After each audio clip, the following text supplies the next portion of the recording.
વિદ્યાર્થી મિત્રો, અગાઉ આપણે જે એક્ઝામ્પલ જોયા એના ઉપરથી અગાઉ આપણે સેલિસિલિક એસિડ માટે જે કામ કરવાનું છે તો એના માટે જોઈએ તો અહીંયા એક્ઝેક્ટલી એવું કહેવા માંગે છે કે તમે ધારો કે 0.001 મોલારિટી ધરાવતો એક સોડિયમ સેલિસિલેટ નું દ્રાવણ લીધેલું છે, તો એ દ્રાવણની પીએચ શોધવા માટે અહીંયા તમને ઓલરેડી કે નું મૂલ્ય આપેલું છે.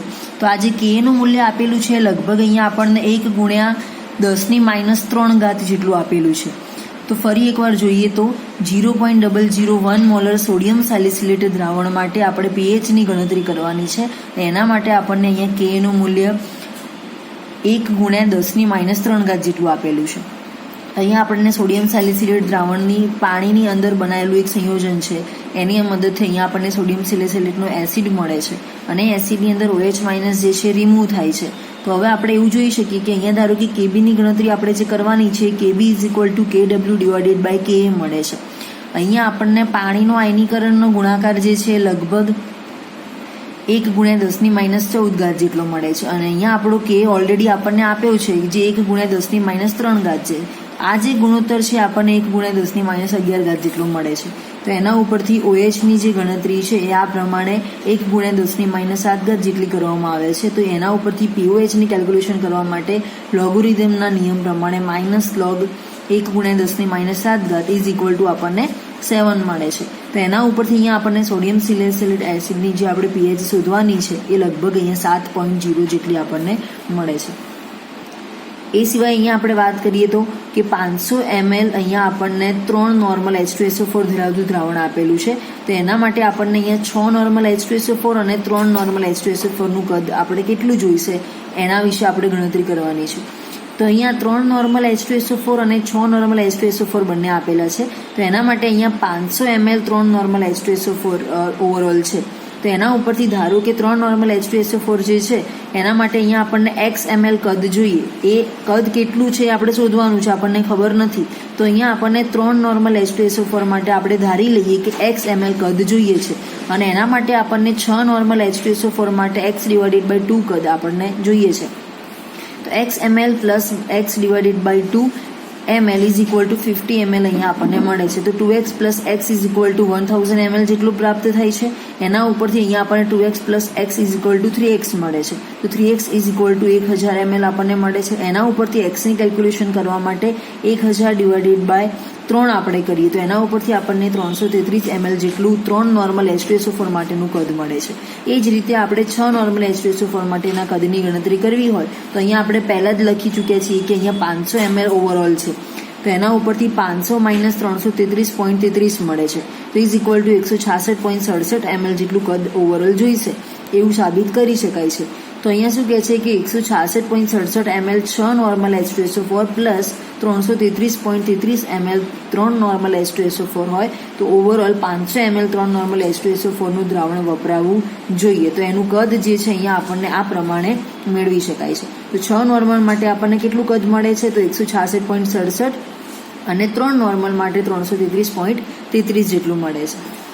બીજું એક એક્ઝામ્પલ જોઈએ કે 100 ml 0.1 મોલર H3PO4 ની અંદર 100 ml 0.1 મોલર NaOH ઉમેરતા દ્રાવણનું પીએચનું મૂલ્ય આપણે શોધવાનું છે. તો અહીંયા આપણને H3PO4 ને ફોસ્ફોરિક એસિડ તરીકે ઓળખવામાં આવે છે.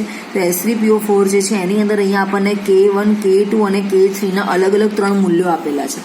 એ અલગ અલગ 3 મૂલ્યો ઉપરથી આપણે ધારો કે કેલ્ક્યુલેટ કરીએ તો સીધું સૂત્ર છે કે H3PO4 નું તટસ્થીકરણ થાય છે. એ તટસ્થીકરણ માટે પહેલાં આપણે PK1 અને PK2 ના મૂલ્ય મેળવી લેવાના છે.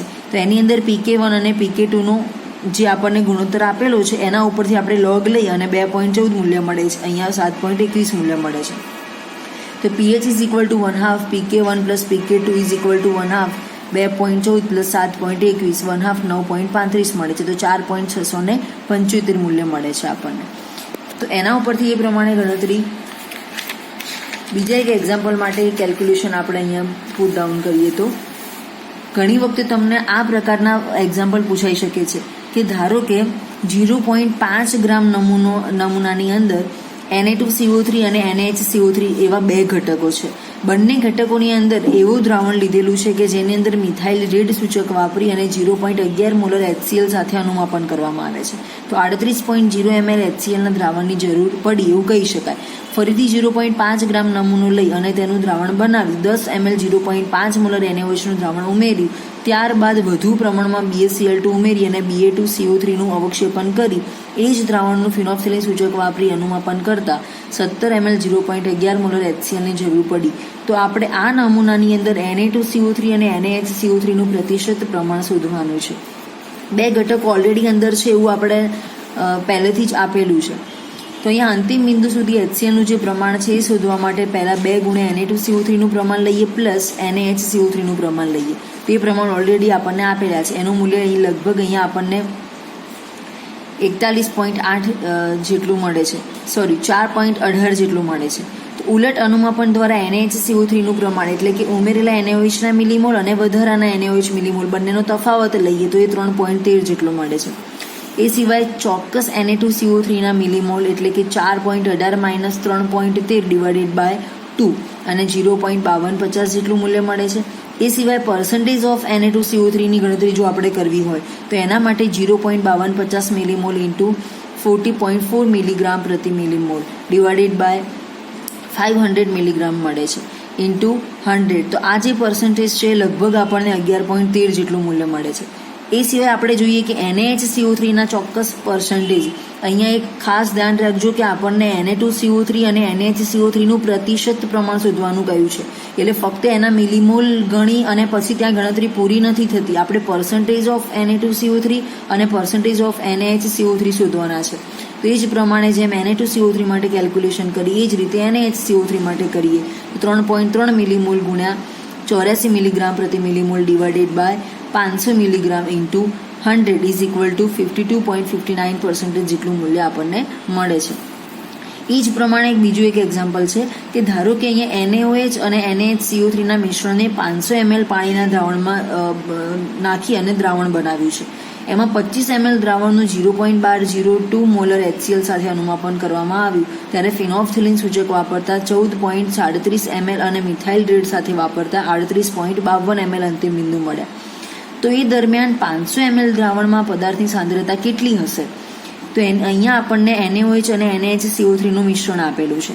એ મિશ્રણમાંથી અહીંયા આપણને Na2CO3 બને છે અને H2 રિમૂવ થાય છે.